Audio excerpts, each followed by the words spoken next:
Okay, episode 8, provisionally titled The Psychedelic Hallucinations. I will touch on that briefly in housekeeping, but before housekeeping, we need the teaser, the lead in, the cold open. The cold open teaser. That sounds a little inappropriate. Okay, I think what I want my opening segment to be, the teaser. I know this is so exciting. You're going to be salivating when you hear how exciting this opening teaser is. It's going to be an etymological breakdown of the theme of the episode. Mind you, the theme of the episode isn't necessarily the title, although they will usually, I'm imagining they'll usually be pretty closely related. But theme is different from title because title, I'm usually going to title them after. Well, I'm always going to title them after they're done and I know what's in it more. But the theme will always be set, or the topic maybe, the subject will be set. I'll have it set beforehand. So the opening teaser, which unfortunately this isn't, but will always be. Maybe I was supposed to talk about what goes where in housekeeping, and I should have just led with it. But anyways, the opening segment is the etymological breakdown.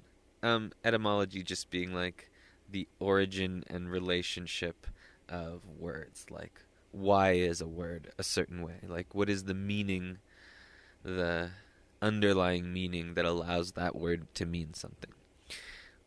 I know that was clear. Okay, so, theme, topic, psychedelic hallucinations. Well, anyways. We need to break down psychedelic, we need to break down hallucination. I'm not defining them. Another thing about this is I think the theme or the subject, and in turn probably the title too, I think should be striking. It should be something that is compelling. It should be something maybe even a little controversial. It should be something that grabs attention, right? Not clickbait, but it should be, informed by that sense of marketing mindedness. Psychedelic hallucinations, so it's going to be a little juicy. And then the etymological breakdown should sort of lay bare what the actual pieces or elements of these words are. So psychedelic, I think, is probably the more commonly known one. Psyche means mind, and delia means to manifest. So something is psychedelic when it manifests the process or properties of the mind. So common association is that psychedelic means colorful, or in some way some sort of visual aberration or transformation or something, and it also often is associated with a drug-induced state, or some sort of altered state of consciousness. But none of those things are actually present in the root of the word. Anything that manifests the working of the mind, what the mind is, its nature, its properties, any of those things can be psychedelic. So one of the things that I want to talk about is that there are tons of everyday situations where we apprehend the, I don't want to say mechanism, but, often the mind or the psyche, consciousness, is something that we just experience as part of our being in the world, like it's totally seamless. But I think for the average person, at least a couple times a day, there are experiences in which you apprehend, oh no, I'm not just having a direct experience of the world, but my experience of the world is mediated through my, brain, my mind, my conscious processing, my experience, whatever. And that becomes, something important, something that you observe or notice or consider on a pretty much a daily basis. And I would argue that those are psychedelic experiences or moments. And I want to talk about why I think those are important much later on. But we'll get there. So mind manifesting, psychedelic. Hallucination, I think, is much less commonly understood word, and I don't think it's as great a word. Let me see if I remember this. It's Alcyon, something like that. Which was Greek for, I can remember this, wandering mind. It's, if I recall correctly, is related to the same root as ambulate, like ambulance, which means to ambulate means to like walk around, and to hallucinate, I think hallucinate meant to think, to wander in thinking, to think, to sort of lazily think, or sort of ponder, reflect, meditate, something like that. I don't know. And I think it was like 1600s or something, but it was originally used to refer to, I think, erroneous perceptions, I think is what I'm recalling. But I think I'm thinking about a more modern take on hallucination. There's a common idea that we hallucinate reality, and I think that's not a very well, certainly by lay people, that's not a very easy idea to understand, but I want to talk about that a lot, and I think we'll talk about that a little closer to the beginning. So, psychedelic hallucinations, we did that. Okay, housekeeping. Okay, I already did a lot of housekeeping in explaining the first segment. So that's the first new thing. We have a opening etymology segment. I can't believe I called it a teaser, but whatever. It's whatever. Then housekeeping will always come after that, if there's any housekeeping. We do have some housekeeping. And the theme for housekeeping today is, I just want to be clear that housekeeping includes, any process-related stuff, like about the delivery or whatever, about me or, making it or whatever. So, the theme for housekeeping today is trade-offs. We're going to talk about trade-offs because there's going to be trade-offs, and I want to be open and transparent about that. Like me flicking the table, for example. That's a trade-off. I want to be open and transparent about that, and I'm open to feedback. If somebody says, hey, I want you to move a little bit, along the spectrum in one direction or another, I'm happy to accommodate or consider that. So, first thing to talk about is the microphone placement. So, how far I sit from the microphone is going to have a huge impact on how this sounds, what it's like to listen to it, volume. So, like, I can, in theory, like, boost the volume before releasing it, and, do some post-processing to sort of clean up and make it sound nicer. But at the end of the day, there's a sort of a fundamental, the distance squared law, where in order to get the best volume and quality of sound, I need to be quite close to the microphone. However, Jesus, that was a perfect example. However, sitting close to the microphone has its costs. One, I can't move around as much as I want, which makes this a little more uncomfortable. Like, I have to just stay still and keep my mouth in exactly one spot for an hour, which I'm not looking forward to. I am right now doing the forward position, basically, which is way closer than I have for any of the other episodes. Part of the trade-off, well, originally I was thinking part of the trade-off is, you get better volume and quality, but if I move at all, or, it's very hard, it'll be much harder for me to be consistent, and you'll notice the differences in slight movements much more. Whereas when I'm further back, it's quieter and we have less quality, especially if I have to boost the volume in post-processing. We're losing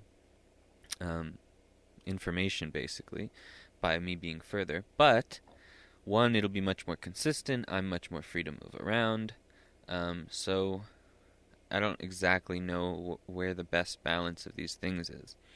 So, I'm open to feedback. I also am realizing that by sitting closer, not only can I not move my head, like my head has to be still, but I can't move my body. Like if my knee hits the table, or if I was pulling my hand out from under the table and it brushed the table as I did that, and I'm sure to you guys that's like a big thud or something.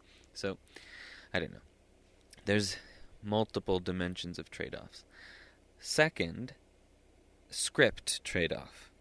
So for this episode, I have a little outline, 15 basically 5-word prompts of the me pre-thinking about what I want to say, what the message, the story, whatever. But there's trade-offs with having a script. What is the good part? It organizes the thought process. I'm less likely to just freewheel or go off on tangents or, whatever. It makes things arguably better, which we need. That's good.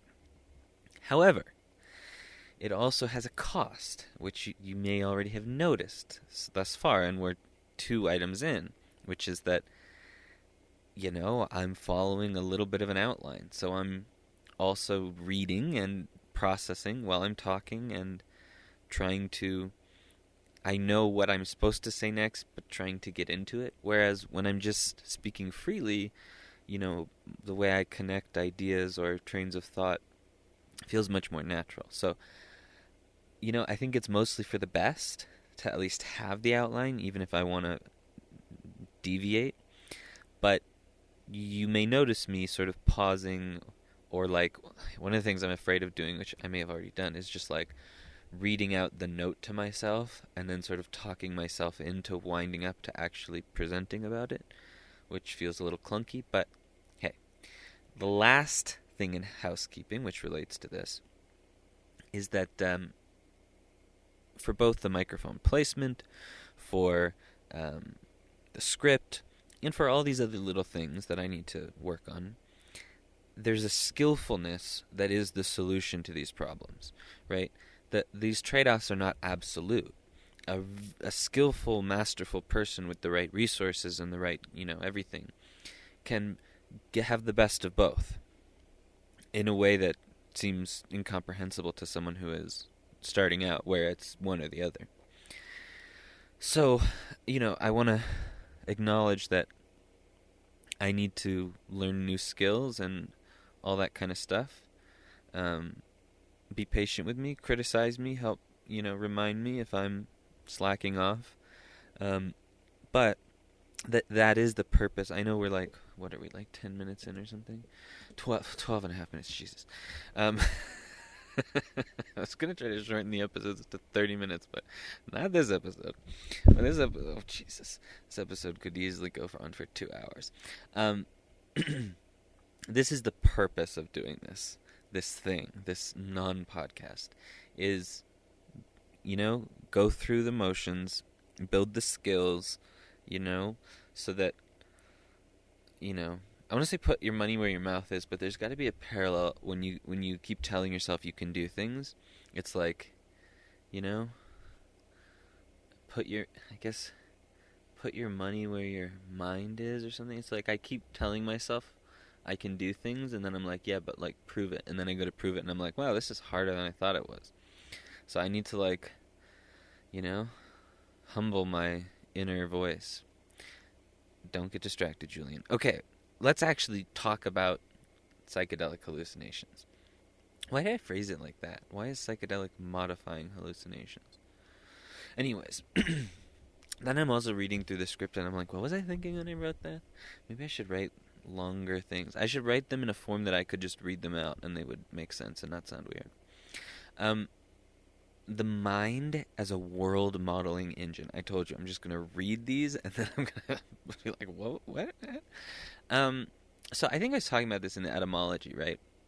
The idea, I think it's a relatively modern idea, but maybe not, but I think it's recently become quite mainstream, is in, I don't want to say the field of consciousness studies, but there's this idea that we hallucinate the world. And I don't know that this verbiage is used as much, but I like to say we live inside a hallucination. Or I think more obviously, you could say we live inside our minds. So we're not directly living in the world because we can't directly apprehend the world. We apprehend the world through our senses, and then we reconstruct a hallucination of the world. When I look around the room, I can see objects, but that's just light coming from those objects and hitting my eyes. And then I'm not actually getting like a live feed from my eyes either. My brain is processing the live feed that's coming through the eyes. And the eyes are interesting because they go straight to the visual cortex, which does tons of different processing at different levels, which I don't think anybody understands, but I certainly don't understand. And we see often in terms of objects, in terms of meaningfulness, but it's rare that we actually see in terms of like color and size and or size is like absolute visual size. This is how like a lot of optical illusions and stuff work, is that our brain thinks in reality. It thinks in objectness. So when it sees a shape, it isn't seeing, oh, that's, a rhombus or a hexagon. It's seeing, oh no, that's a cube, and I'm seeing the top and side. And so the perimeter that I can apprehend, the two-dimensional projected image of it is, a hexagon. But my knowledge of the world and the shading, my brain is telling me that that's a physical object. So we actually see and can construct the world sort of extrapolating reality from these sort of don't say holographic, lower dimensional perceptions, right? Our eyes are just getting light information that's just, triggering retina cells to fire. But our visual cortex, our brain, is processing the image, so that the world that I live in, the world that I'm conscious of, my experience right now where I see all these things around me, and I see what everything looks like, is only in a very limited and rarefied way is this a direct perception. I think for the most part, like if I turn around 90 or 180 degrees, the objects don't disappear. Like I think a good example is, one of the ways to do this, you can do this now, is you sort of cup your hands like you're going to drink some water and place it around your eyes like you're making a little, play binoculars or something, so that you cut off your peripheries, so that you only have your central area of vision. And then just like turn, not even 180 degrees, just turn like 30, 60, 90 degrees at the most, so that you're looking at two totally different things and sort of go back and forth.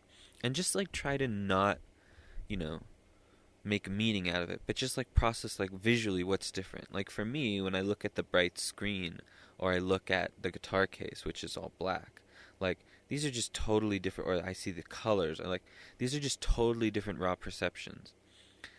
And yet, when I take my hands away and my peripheries are there, and I can see that the rest of the room is unchanging, instead of in the original sort of experimental setup, the apprehension was almost, there's like a slide, like a two-dimensional slide, and I'm seeing, like through one of those like viewfinder toy things, and I'm just seeing, one image, and then it's slid to the side, and I see a completely different image. But when you take your hands away and you perceive it regularly, it doesn't make any sense to think about it as two different images sliding back and forth in front of like an aperture. Instead, now your brain says, no, the model that makes sense now is that they are static in the room and I am rotating. And I think that's a really important thing. And, if you've ever been disoriented or dizzy or nauseous or something, then when this breaks down how, uncomfortably different it is. But we take for granted, I think, the fact that if you turn around or suddenly look over your shoulder or something, you don't have the sensation that the world is spinning around you, even though that's the information your eyes are getting. They're seeing this rapidly changing landscape of imagery that seems to suggest, you're spinning very fast. But instead of the world spinning, as long as you have your bearings, so to speak, generally we perceive ourselves as being a thing that moves in a static environment, which I don't think most people take for granted. I think most people do take for granted how remarkable that is, and how sort of difficult that is to achieve, and how fundamental that sort of shift in perspective is. That, I'm not like, um, I'm not, so to speak, like the architect. I'm not the creator of what I'm witnessing, but that the external world is preeminent. That it doesn't make sense for me to think about the world revolving around me. It makes sense for me to think about myself moving within the world. Um, Anyways, we gotta move on. But this idea that we, when I turn around, I know that everything is still behind me, that it hasn't disappeared. Object permanence. And I think, what is, babies get this like at a few months or like 8 months? I forget. But at some point, babies stop having objects appear and disappear. And they go, oh no, that thing, that toy is still there. It's out there somewhere. And if I, scream long enough, maybe I can get it. But that's a really fundamental part of the human experience. Another thing to think about is how this relates just to memory. Like, there's people who have fantastic memories who are made miserable by the fact that they can remember every horrible thing. Yet, a lot of people with terrible memory or amnesiacs are totally blissful people because they're not able to hold on to, stresses. So I think this idea of, persistent modeling of the world as separate from our sensory perception of it, as separate from the actual physical external world as it exists in and of itself. So, like, there's at least those three levels that we can think of it from. So, I think where we should best start is, like, why? Why am I talking about this? But also, like, why does it matter? Why is it important? Like, if that's the only apprehension of reality, why should we even think? Why would it matter to talk about us as living in a hallucination? If the hallucination is all we can ever have of the world, why don't we just talk about it as though it's the world? And I mean, colloquially, that's what most people do. We don't really make that distinction usually. But why is that an important distinction worth thinking about? Well, I want to start by asking, like, why have this? And I want to start actually by bringing up a couple examples, which, I mean, are real things and I could look up, and it would be better if I did, but I'm not going to, so, take with a grain of salt. But there are two in particular. One is one I just heard a couple months ago, and I forget where, and most of the actual details of the story. But basically there was a monkey, I think, and God, I don't know if they did it intentionally or if it had some injury or something, but its visual cortex was disconnected from the prefrontal cortex, I think. So basically, its ability to see and process imagery was disconnected from its conscious ability to make decisions and things like that. And so, but was otherwise still connected to the rest of the brain. And there was this question of how the monkey was actually perceiving reality. And there were some very interesting things about its behavior. And one of the interesting things was that, and maybe this will make more sense after I talk about the human examples where we can actually talk to the people and ask them what's going on. But basically, like, the monkey consciously couldn't see. It had no access to this visual information of what was coming in. But unconsciously, it still had access to that information. So it could do a lot of tasks automatically. And, manipulate objects and pick them up and find them. Like, if there was an object in an open space, it could just walk over to it and pick it up. Because the automatic process of connecting the hand with the object, that still worked totally fine. But then it would feel the object in its hand, and it would sort of become surprised, because the touch sensors were connected to the conscious mind. So it would sort of unconsciously walk up and, pick up a piece of food, but then consciously, suddenly, the food would sort of appear out of nowhere, because it hadn't been able to see it, but now suddenly there was food in its hand. And in humans, I think there actually are specific examples of people who have had injuries in that same particular connection between the visual and sort of conscious areas. But we see this all the time in left brain, right brain split patients, um, which I just assume most people know about or have seen. Um, but basically, in left brain, right brain patients, like, they genuinely, one half of their body and, one half of their conscious experience is split from the other. And so really weird, interesting things happen. But oftentimes, one of the two hemispheres of the brain is sort of dominant, in terms of consciousness or personality, or I don't know what I'm talking about. But, and basically, like, they are that half will answer questions. They're the ones who speak. They're the ones who generally make the higher level executive decisions. But the other half of the brain is still operating in parallel. It just, can't necessarily speak for itself. So oftentimes you'll get this sort of very interesting behavior where, you know, that half of the brain essentially is trying to communicate, but it can't communicate directly, like laterally through what's the bridge that connects the two hemispheres? It has a cool name. I forgot what it is.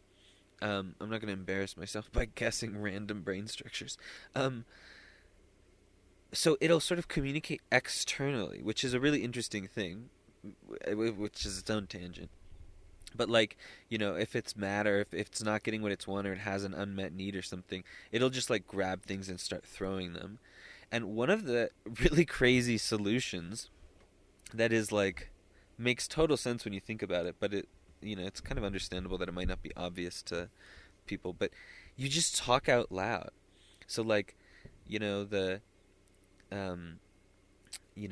you're making a decision of what to do or when or something, and the other half of your brain doesn't want to do that. It'll just start throwing a tantrum, and then you kind of can talk to it and be like, hey, like, this is what I want to do. Like, what do you want to do? And, like, you can have a conversation with it by, like, because you can't communicate internally between the two halves of your brain, you can communicate externally. Now, here's the thing. External communication still works if your brain is connected internally. So, like, everybody can do that. You can talk out loud to yourself, and you can, I think one of the reasons that people find some level of success in self-talk is because, in some sense, one of the things that self-talk does, whether it's internal or external, but I think specifically I'm sort of thinking about external self-talk, is that one of the things it does is it aligns and synchronizes your two brain areas. Especially, I think a lot of the fact that the two halves of your brain can be in radically different places or states or relationships to something, they can sort of disagree on something. I think that's a lot of what people experience as depression or anxiety, or, like, different things that might manifest symptomatically. Actually, what's happening is, like, your two halves of yourself are not synchronized, and that's one reason why sometimes self-talk can help. It's a way of aligning, just like in a split brain patient. It's a way of communicating with yourself and trying to get yourself on the same page with yourself.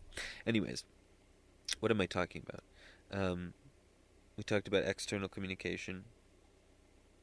Oh, I want to link this into, like, what a flow state is, because I think that one of the ways of thinking about a flow state is that it is the synchrony of the two.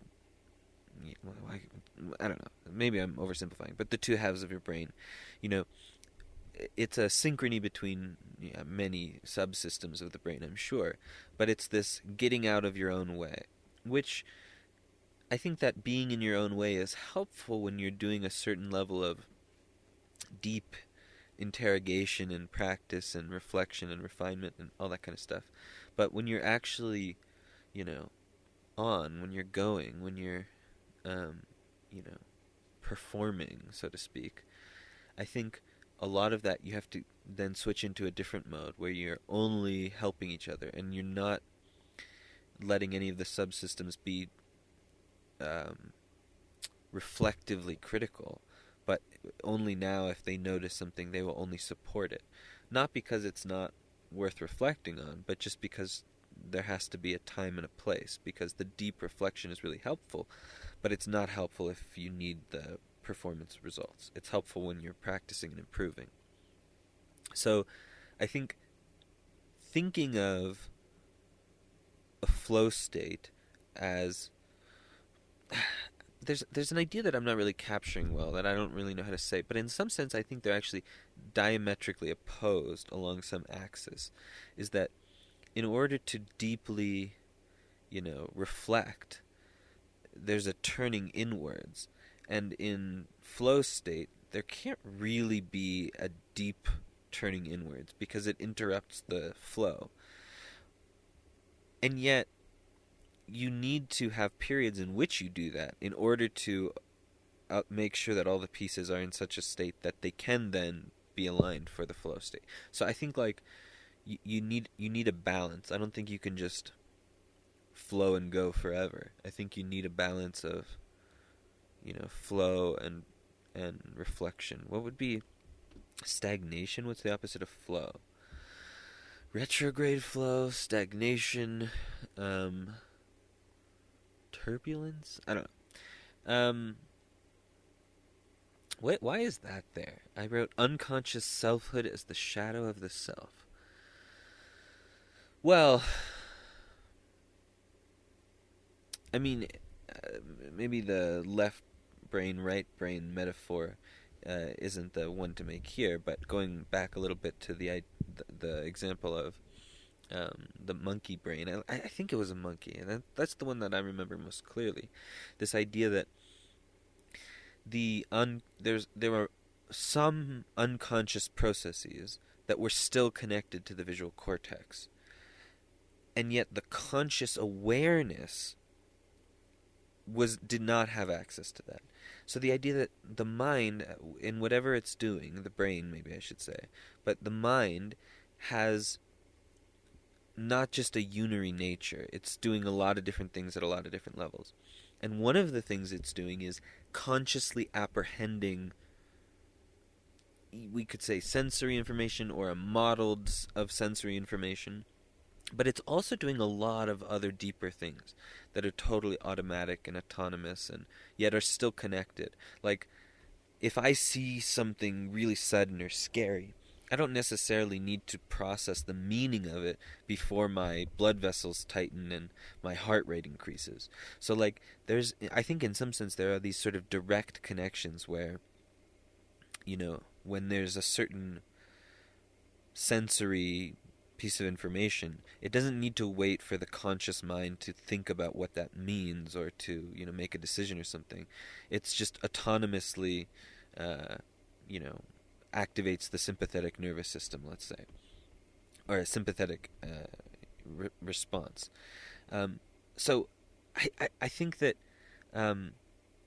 one of these artificial sort of delineations that we can make that I think is helpful on some level is thinking about like the whole self. Maybe that's a good word. The whole self includes your conscious experience, but it also includes a lot of other things.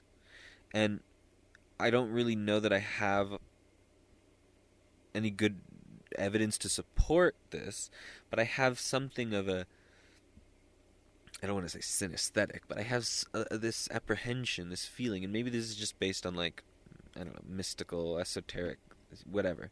But I have this apprehension that the conscious self is, maybe like an eighth of the size of the unconscious self.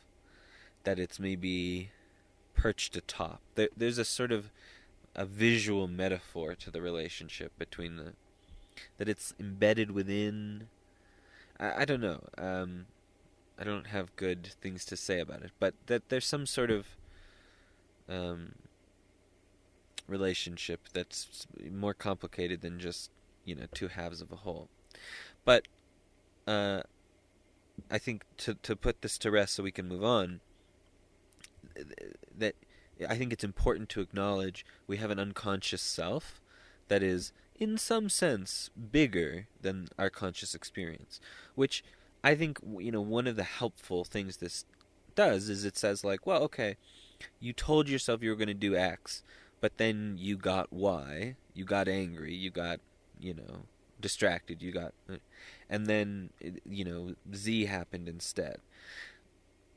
this pattern can be very frustrating. I wanted to go on a diet, but then, I went somewhere and was attracted by something and I gave in or didn't think about it or, whatever.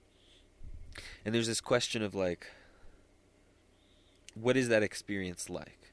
Because I think for a lot of people that can be a really, especially if it keeps happening, especially there's some area that really becomes a problem in their life, but they can't do anything about it, and then they feel, you know, well, I'm doing the right thing, I'm making the right decisions, and then I'm just completely out of control. And I think that can be really hard for a person to process. But this story that I'm telling of the self and the unconscious self just says, well, you're not aware of, or you're somehow mismanaging that relationship with the unconscious self. Because consciously, when you can, you're making the right decisions. Yeah, all that's true. But then there are lived situations in which the unconscious mind just completely takes over. I mean, it just floods you with endorphins and hormones, and your brain is a factory that's full of amphetamines and opioids and all those things. Your brain can make you do anything it wants. If it wants you not to do something, it's going to send you that message and you're not going to do it. If it wants you to do something, like, that's what falling in love is. Your brain is just like, boom, you're doing this, and you're like, no, and your brain's like, nope, you don't have a choice. So like, you know, it's easy to think of the unconscious mind as sort of a bad actor in some sense, because I think a lot of times the conscious and unconscious mind are opposed in their goals and their direction, and yet I think the unconscious mind is usually the triumphant one, and for good reason. The unconscious mind is the older, more reliable system survival-wise. The conscious mind gets us into all sorts of trouble. So anyways, I think that's an important thing to think about. We're living in a model of the world, a hallucination that we experience. Oh, the thing that I said, which I really wanted to come back to, see, recapping is actually helpful, is the why. So this question of like, if the monkey can see and grab a piece of food and eat it and survive completely unconsciously, without any sort of conscious experience. And I mean, this is also a sort of like controversial thing, maybe a little bit, in like I don't know that it's like veganism, vegetarianism. I don't know why I'm saying that, but like, I guess you'd say like animal rights or something. Is this idea of like, well, animals experience pain and discomfort, and so like, should we be killing them? Should we be eating them? Should we be farming them? Like, there's a lot of controversial questions, but I think a lot of people, I think both in the rigors of the scientific community, but also just in like a colloquial apprehension of the world. Does that make any sense at all? Colloquial apprehension? But just like in a layperson's conception, is that I think most of us, we imagine that human qualia, human experience, human pain and human suffering is somehow different than animal pain and animal suffering, or that human consciousness is somehow different than animal consciousness. And I think there are many different versions of this, of a very similar sort of argument, and many different reasons. And I think you could even say there's some, I don't know that you'd say scientific, because that would mean it would follow certain constraints, but there are not unscientific reasons to think some of those things, as well as just intuitive reasons that a person might think or feel those things. But how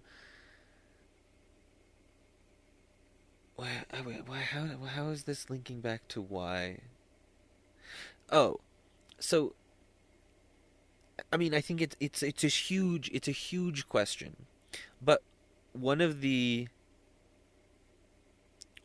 explanations, one of the stories, is that unconscious awareness, or unconscious thinking, or unconscious processing of information is preeminent. It's the older system, and it is really, really good and really, really valuable.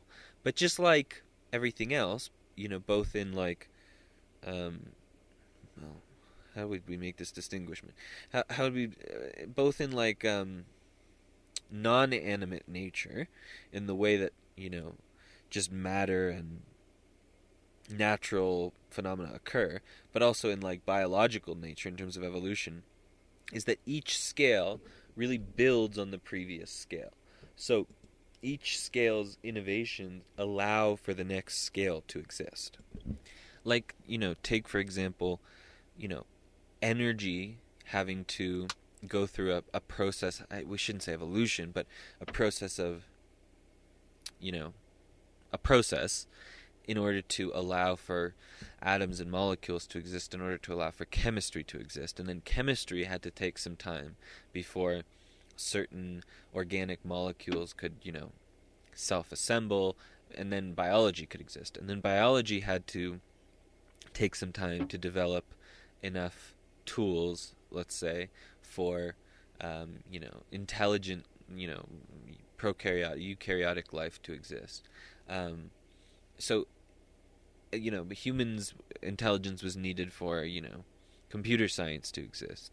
Computer science was needed in order for, advanced AI intelligences to exist. So, like, there's this each level has to take some time before the next level can actually begin its work of assembling. So there's this sort of higher and higher levels. And we can go to each one of those and make more strict, more narrow distinctions.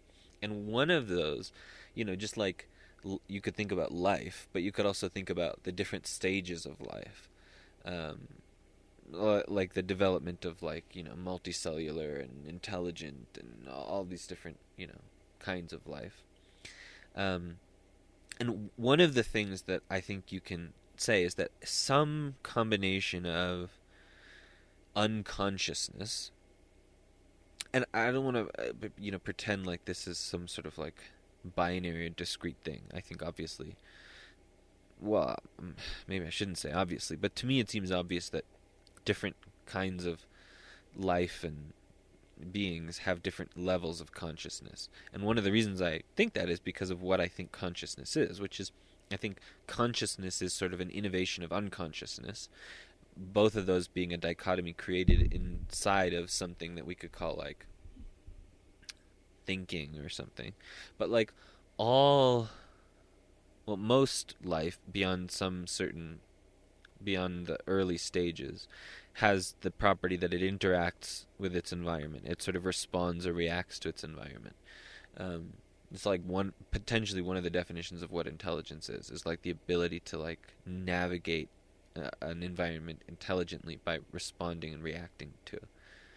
And so I think that whatever that is, the lifeness of life, the responsiveness of life, we could say is like processing, or dare we say thinking? Thinking is maybe a little bit of a dirty word here, but like that kind of processing exists. And then that kind of processing can sort of hit maybe like a critical point at which there's so much unconscious processing.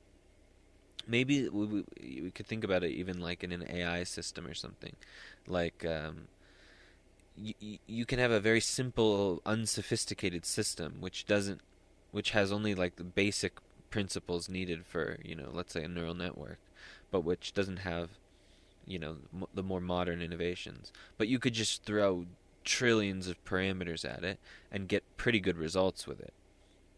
And so I think that's sort of what I'm talking about here, is that there was this architecture that worked on a certain scale, which was,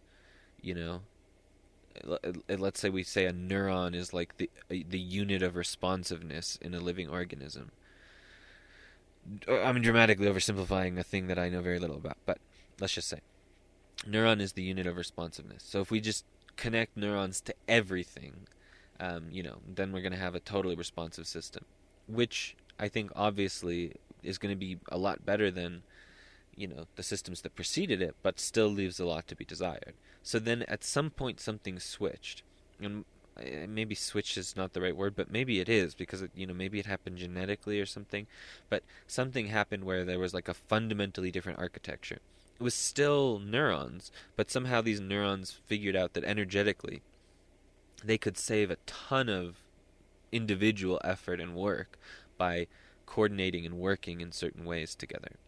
And so, among the many higher levels of consciousness, which, the neuron is still the unit of consciousness. Again, neuron is because there's lots of responsiveness that comes long before neurons. Neurons are a very specialized kind. But I'm just using this as a very, like a thought experiment example thing. Geez, now see, I distract myself when I hedge what I'm saying, when I try to justify and give context to why I'm saying the wrong thing.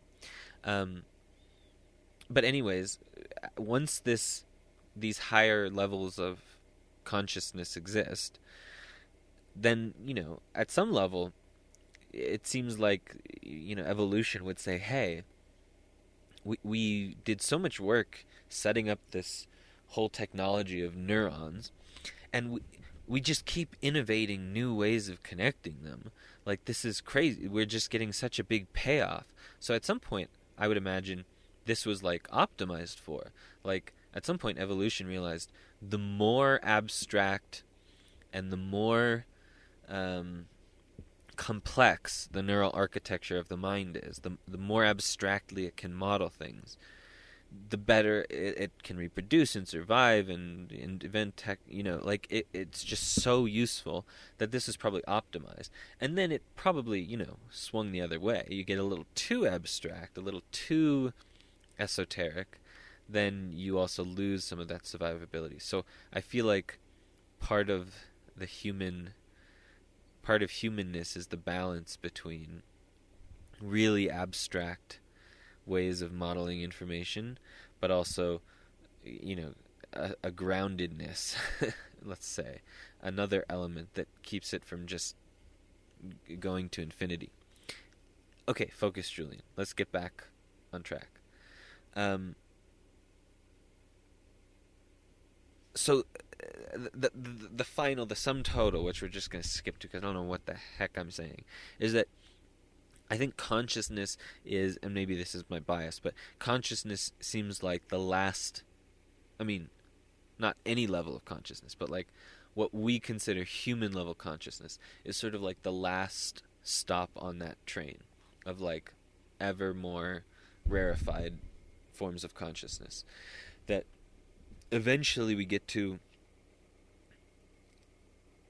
a really, well, the more I think about it, the more I'm realizing how narrow consciousness really is. But basically, potentially almost everything in a human individual's experience can be consciously, thought about. Which I don't think there's any sort of animal that can do that level of, I wonder what this is. I wonder what is this? What does this mean? What does this do? Like, if you think about interacting with kids, not all kids, not all the time, but kids have a way of going like, what is that? What is that? And what about that? And how does that make sense? And what about that? There's just this sort of like, at least ability to just iteratively interrogate everything. And in a very open sense of like, what is this? What is its meaning? What is its purpose? Not just like, what does it do for me or what has it done for me in the past? But like very, very abstract thinking. And so I think it's important to understand that I'm sure all, at least higher, mammals, let's say, have some version of a conscious mind and an unconscious mind. I think it makes sense that for what we would consider animals, at best, it's related to their lived existence. They're not, having deep philosophical musings and telling themselves stories and creating art. At least that's what I can tell myself. That their consciousness is related to their lived experience. And something about our quirk of evolution and history is that we somehow developed the ability to have the inner world, the conscious experience, be almost maximally abstract. So to have basically almost everything potentially relevant included in the conscious experience. Anyways, So we talked about a very brief review. Um, Mind as a world modeling engine, that we live in a hallucination. Consciousness is an evolutionary innovation that provides a lot of utility. Maybe I didn't even say this yet, but consciousness is great. Provides a ton of utility in terms of like freedom and not, um, you know, you're raised in some situation. Maybe you're scavengers or hunter gatherers or something, but then at some point you realize, hey, it would make more sense if we just cultivated this plant or whatever. Like the ability to make radical decisions about how you're going to change how you relate to your environment depending on different factors. Wildly useful. Consciousness super useful in terms of just survival. But what's the cost? Like why don't all animals, why aren't they all as conscious and intelligent as us? Well, there's a huge cost, and the cost is the way that you model the world. I think most animals model the world in a particular way that's particular to how they live and what they need to do. And something about how abstract human living and consciousness is meant that human consciousness expanded dramatically. And so, all higher, conscious beings have a conscious self and a subconscious self. The question is just, what's the balance of utility for that living organism? And in the case of humans, the balance tipped for whatever reason into consciousness being super valuable, and the cost of modeling, which allowed the consciousness, was worth the effort, or possible, available.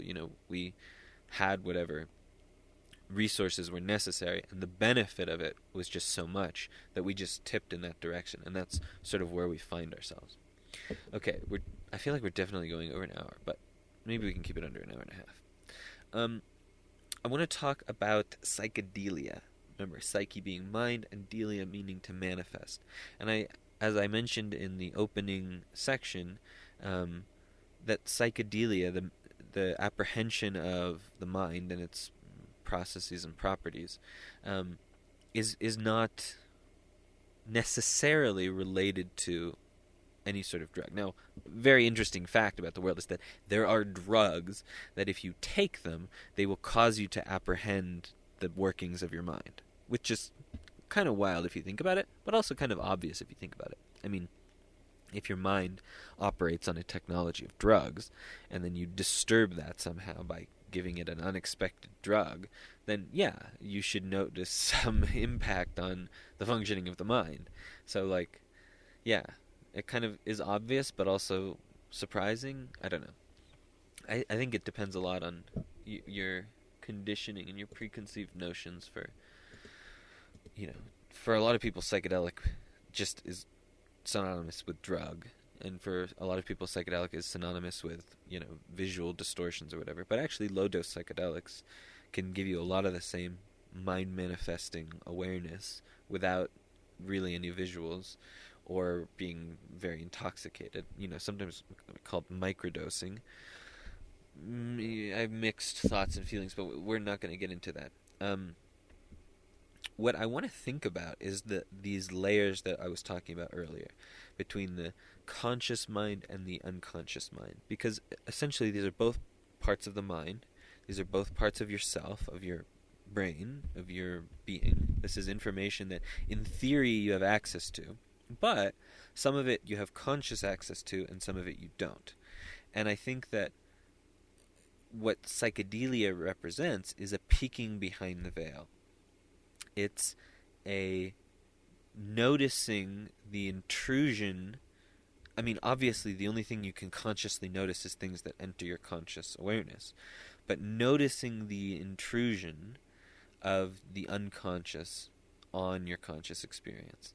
So the classic example which I use is I wear glasses. Now, I always wonder if people who don't wear glasses will understand this, but you can always just put on glasses that are of a prescription and you get a similar effect, just in reverse. But anyways, in my experience, well, you know,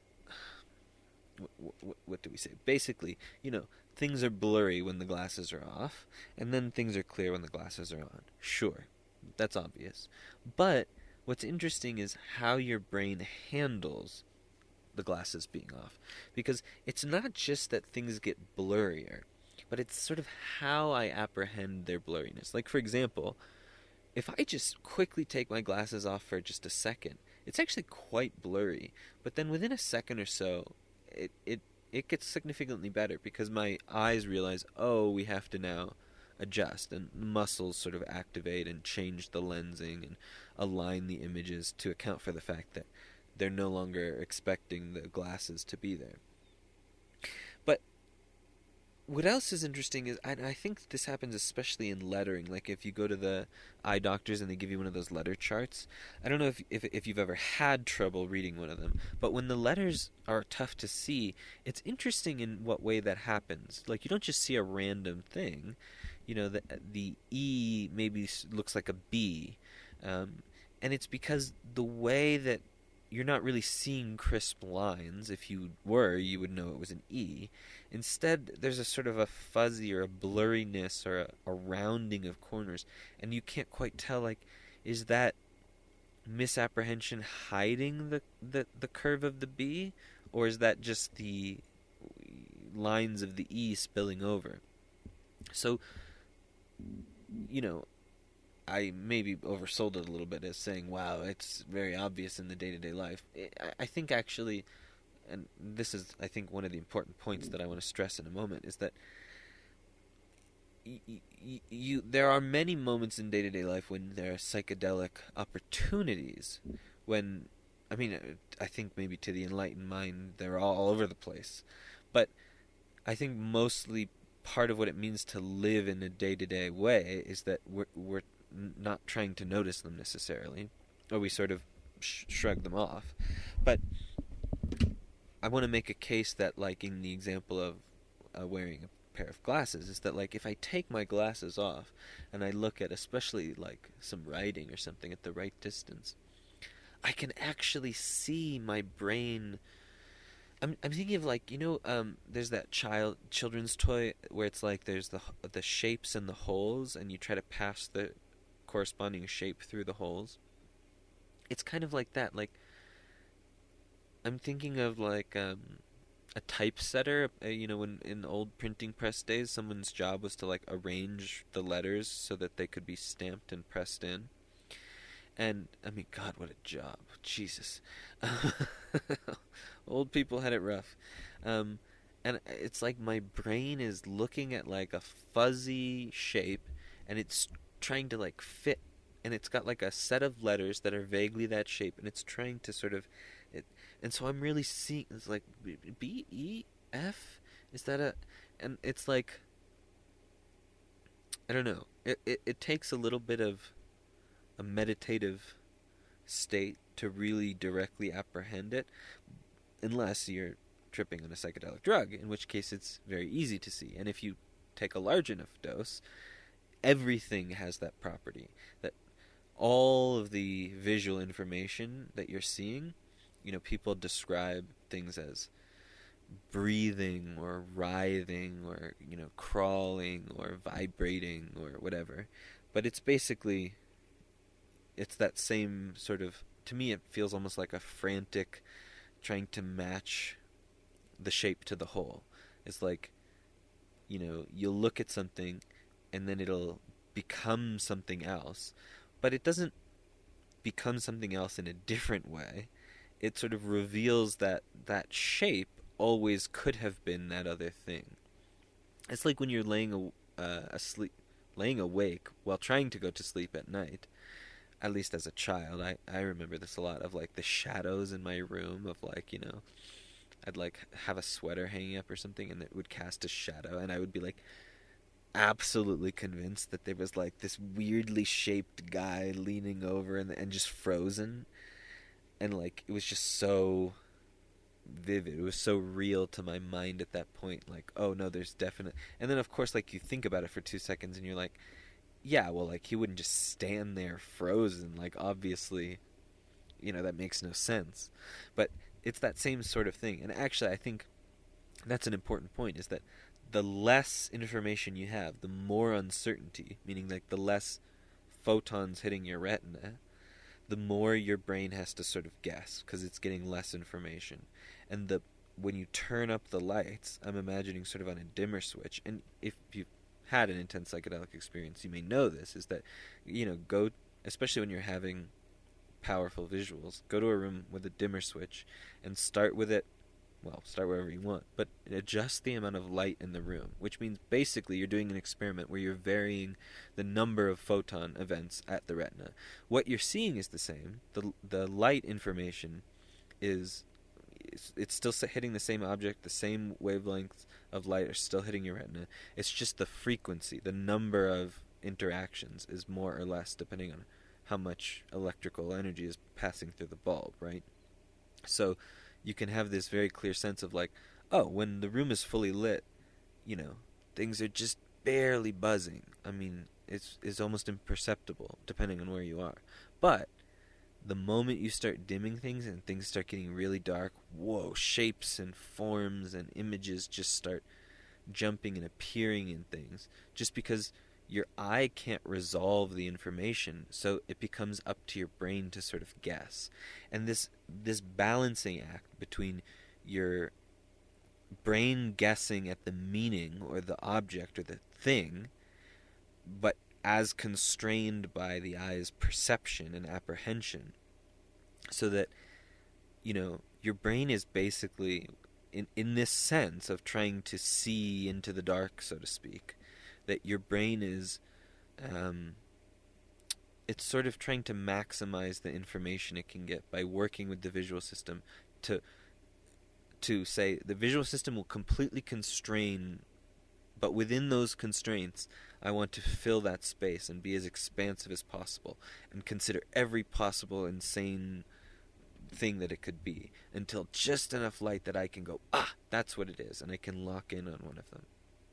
So I think that's an example of psychedelia, of the mind manifesting, where through a sort of analysis of different experiences, and I think unfortunately psychedelic drugs are an experience that enriches your ability to distinguish these sort of abstract distinctions, because I don't necessarily recommend it for anybody, but in this like they have that name for a reason. In this particular case, yeah, unfortunately they are helpful. I don't know that I would be able to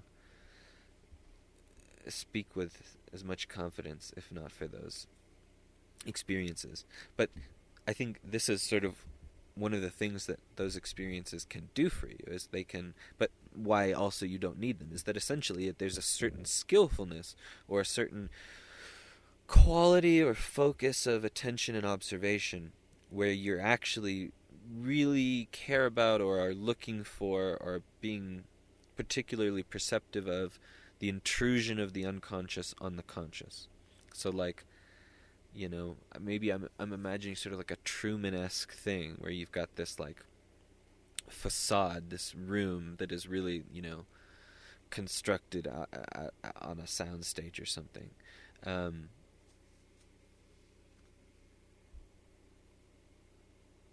What? Julian, focus. Jesus, Julian, can you... So I'm like imagining like some Truman-esque room or world. I think it was like a dome in the movie of like this fake artificial world, and that's like the conscious awareness. But then outside of that is the I don't know. You would say like maybe the outer workings rather than the inner workings, but like is the forces of creation that sustain the conscious world. And so in that sense, and I'm thinking of it almost like a fabric or a curtain, and that as the figures behind the curtain or behind the wall, as they go about their business constructing this conscious awareness for you, that you can see like shadows, or you can hear footsteps, or like you can see the rustling of the fabric of the curtain that separates the conscious from the unconscious, so that there's these constant intrusions, and you can sort of suspend your disbelief like an audience at a show, right? But you can also go to the show and sort of be looking for all the little things that aren't perfect. And I think that's sort of what I'm talking about. Like a psychedelic awareness is sort of that mindset of like, y'all can watch the show, but like, I don't know, I'm thinking of like a continuity director, like someone whose job it is on the set of a movie to make sure that even though the scenes are filmed, you know, minutes, hours, days, years apart, that they look completely seamless. So that if your hair was in a particular way at the end of the last scene, this scene is supposed to be milliseconds after that, so it has to be the same. So it's like they're watching the movie, maybe in the final run, and they're not looking at what anyone else is looking at. You know, other people are looking for character or, you know, story or whatever.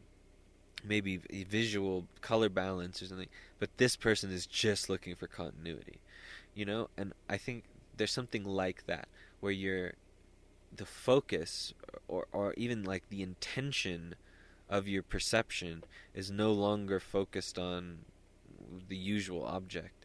Instead, it's focused on your awareness of the object, so that all of the ripples in your awareness, that is your subconscious intruding upon your conscious experience, all of those are, you know, most prominently apprehended. So that's like sort of, I don't know, a psychedelic mindset. Okay, Jesus Christ, we're at 5. Okay. Modeling the apprehensible surface pieces, but maybe we should just do this in a separate episode. I mean, we're already over an hour. Well, I just record it all now, and then I'll cut it into 2 pieces. Modeling the apprehensible surface pieces versus modeling the deeper invisible essence. So, what the hell do I mean by that? That's a good question, Julian. You should ask Julian. I'm in my trance state. I mean, I feel like it's pretty self-explanatory, right? If consciousness is a really beneficial thing that comes at the cost of modeling, which, I mean, modeling the world is really difficult. That's what most kids spend so much of their time doing, is they're modeling the world. And that's why it's, you know, it's so, like, it can't be overstated how important learning how to model the world is. But obviously, we learn to model the world in pieces. And, you know, one of the things that I find really interesting, that I'm acutely aware of, but also aware of how unaware I am of when it happens in other areas, is like understanding how something works. And like part of, I think, modern consumerism is there's this idea of like you shouldn't understand how things work. Everything should just be like a financial exchange. You know, I guarantee you this, you want that, you give me money, you do it. There's not a sense of like, I want to understand what the underlying thing is, how this works, what the relationship is. So I could give you like a million examples, but, you know, one of the classics that just it always strikes me is just like certain things about money, especially about like loans. Like, so many people just don't understand how to do the math of like a loan and like what the credit is costing them. And it's like, I don't know, when you understand, or like, you know, scams or like things where it's just like, how do these people not see the deeper meaning? They can only see the surface level stuff. But then, of course, also in other senses, like, there's all sorts of areas in which I don't see the deeper stuff at all. You know, I'm totally oblivious. I know, especially as a kid, like, art was that way. Like, art made no sense to me. I did not understand it. I mean, visual art, but also just other kinds of art. Like, I just didn't understand how there even could be a deeper meaning or, you know, relevance to it. So, you know, maybe more than average, I'm aware of these sorts of things, but I don't think it's possible for any person to be like totally turned on. I think, you know, your mind, there's certain areas that you care about. You know, I don't care about, you know, fashion or aesthetics for the most part. I mean, every now and then I'll be like, I want to really think about the aesthetics of this and make it look nice. But that's pretty rare. Whereas there's other people who are like, that's all they can think about. It's sort of like the artist's consciousness, where it's like, what's amazing to me is like how I feel as though I am so perceptive of the world. But then if you sit down and try to like draw something that looks good or realistic, suddenly you realize, oh, like, I don't understand how light works or color or lines or like, it's a, I don't want to get off on a tangent, but it's like a P equals MP. Like, being able to witness something and being able to recreate it are very different levels of apprehension. So, modeling the surface pieces, where you can say, okay, this is what's happening, versus modeling the deeper why or the how, I think is sort of the point of a psychedelic mindset, is the idea that like there's a deeper dimension to being or to reality, and that if you spend your life like you are and I think this is something that I think is really important to understand that most people don't think about. Is like what it means to be human is that you're like an automatic learning engine. You can't not be learning. That's why like I really am challenged by a lot of the models that like educators and schools use, as though like learning is something that you do, or it's something that takes effort, or like this is totally wrong and backwards. Your brain is constantly learning all the time.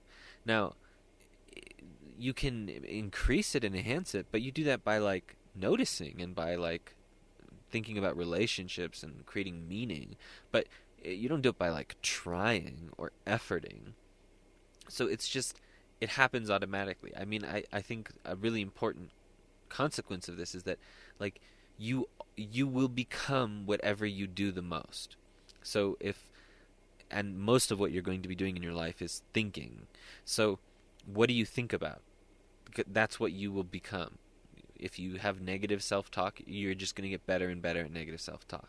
If you are, grand delusions, you're just going to get more and more. Like whatever your brain is doing, it's going to get really good at doing that. And so you can't not be learning. The question is just what? Are you learning how to optimize your work? Are you learning how to optimize getting out of your work?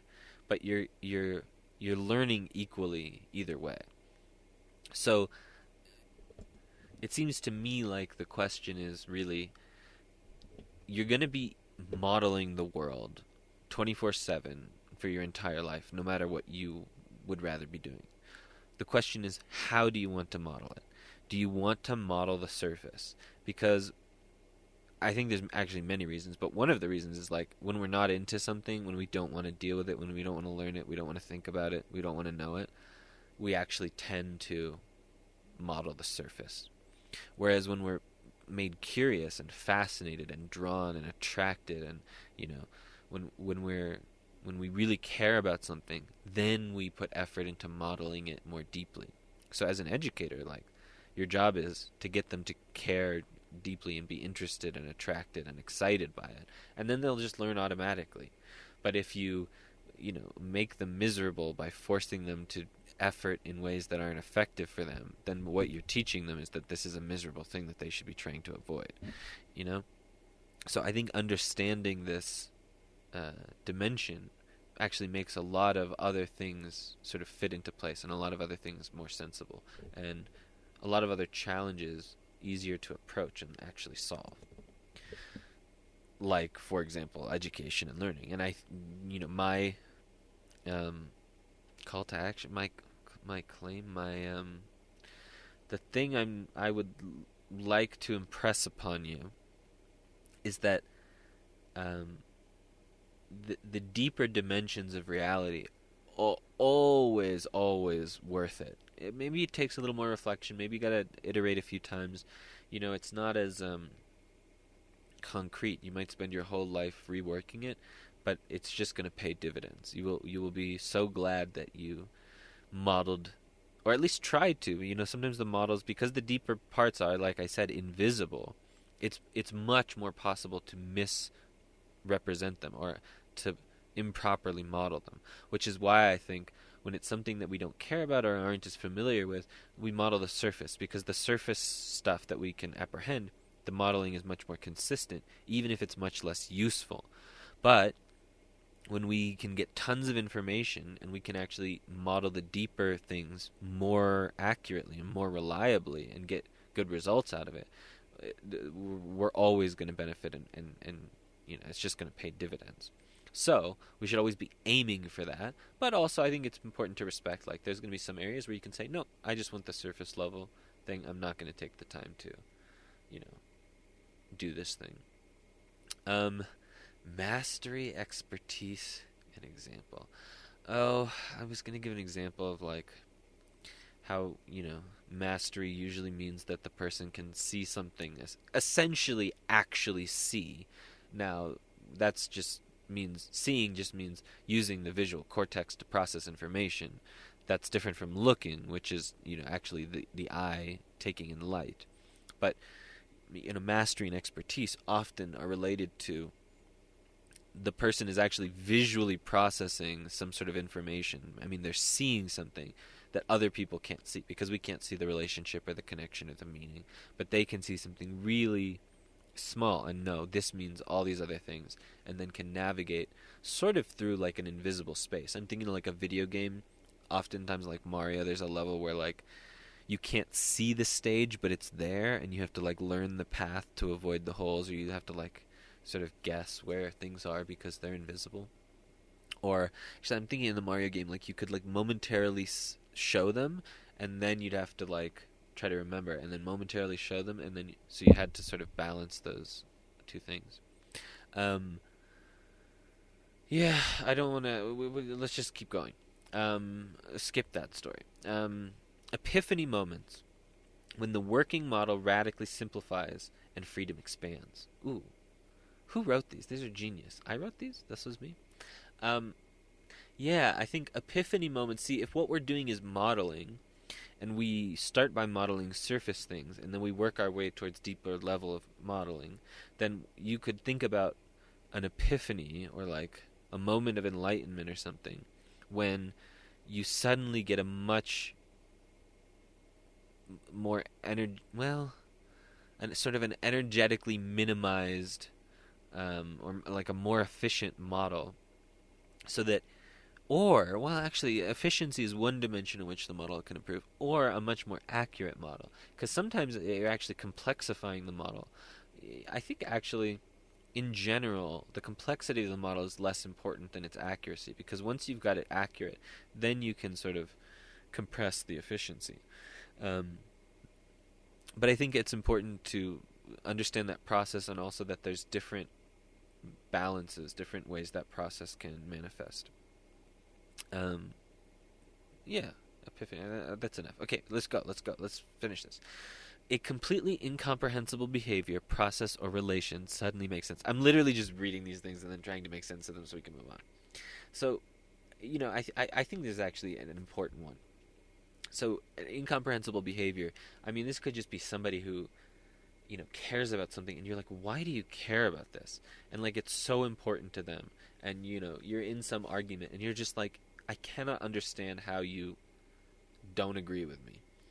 And then you suddenly get a deeper understanding, and you think, oh, actually, now I get it. It made total sense. I mean, if you actually stick with someone long enough and work together to unpack, almost all arguments and disagreements end with some like, oh, now I get why you were being an insane person before. That actually makes total sense. Insane really just meaning a thing that I can't understand. So the last part of that is freedom expanding. That when you more accurately and in a deeper way can model reality, can model the world, then you suddenly get access to all the dials and controls in your life, your experience in the world. That when you understand how all the pieces fit together, then you can say, well, I want this to happen, so I do this. I want that to happen, so this. You can see the future because you can see what things are happening and how that will play out, right? You can, predict the future. You can deduce the past. You can look at a set of things and deduce what would have been required in order to, allow for that set of circumstances to arise. You can maybe manipulate has a negative connotation, but you can put your hand on levers of fate and guide things to whether it's a better place or whether it's the destruction of the world, whatever. But you become powerful. You get control. Now, is that the goal of life? No, but it's a tool, right? Evil becomes ignorance. I think this is really important, that when you go, oh my God, not only does this behavior not make sense, but this person is evil. They're trying to destroy me. Like, they're just, not even they're trying to destroy me. They're evil. Whatever they're doing, whether it's trying to destroy me or do something, it's just because of how horrible they are. There's no redeeming. There's no explanation. There's nothing that could account for this. They are just, an animal. They're evil. They're whatever. They're the devil. Whatever. That the ability to hold that in mind is eschewing this reality of understanding another person's model. And when you understand their model, you go like, oh, you may have a completely different model than me, and I may have very good reason to believe that your model is, complete doo-doo. But your behavior makes complete sense within the model, so that evil can't really exist, no matter how evil. Even the Hitlers and the Stalins and the whatever, even the serial killers and the rapists and whatever. There is some local context, and it might be that they were abused. It might be trying to get control when they feel whatever. And it could be a totally perverted thing. It doesn't necessarily need to be a redeeming explanation. It could just be that, they're the evil part of their brain just exploded or something. It could just be a total pathological aberration, but there is a logical context in which their behavior makes sense. So that it's not that evil necessarily doesn't exist, but it doesn't exist in, like, human choice, you could say. Like, no one chooses to be evil.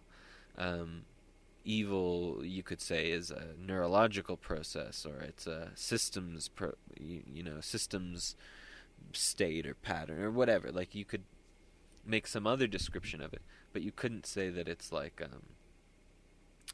a personality or like some attribute of a person. Like, some people are just evil. No, some people live in contexts where what is obviously evil to us, and may even, oftentimes, surprisingly, they also recognize as evil, but also in their context feels like the thing they have to do.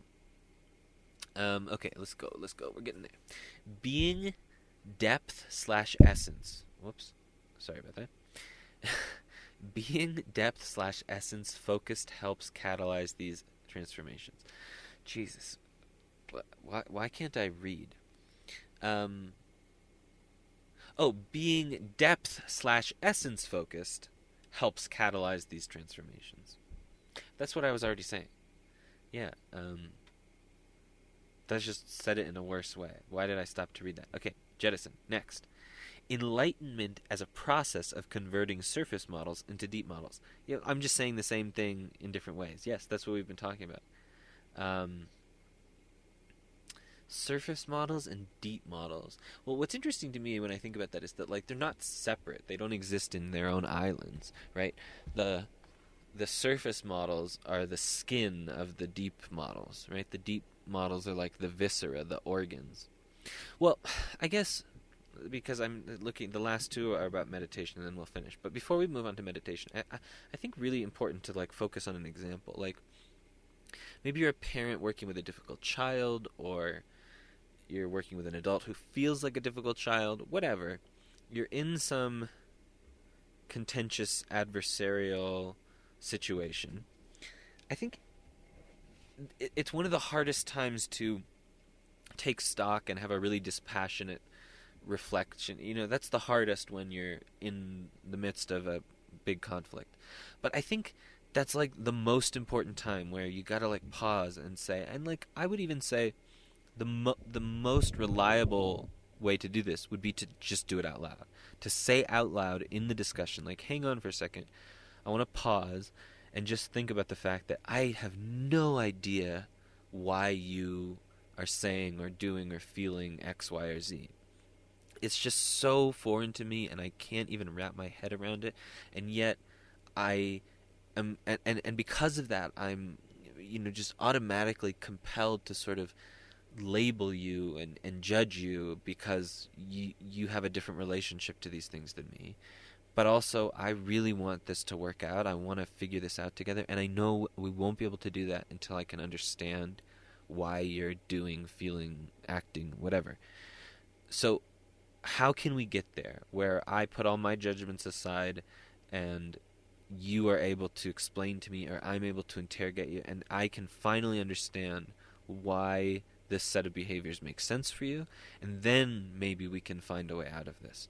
But like, whether, and sometimes, saying that, I know a lot of people, my family, who saying that would trigger them to no end. So part of working with them is knowing that sometimes you got to do a little dance and, hide the pill in the pudding. But I think for most rational, sensible, good people who haven't lost their minds, you could just say something like that.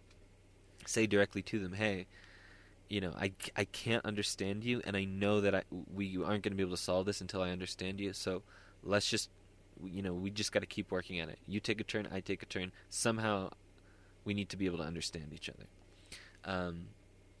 And I think that is the purpose. That is the reason to think about or care about any of this, is that, one day there will be a conflict that could have or would have otherwise ended horribly, and you'll be able to go shoo, right past that into working together, and you'll just go like, I get it. I understand your need. I understand what is happening.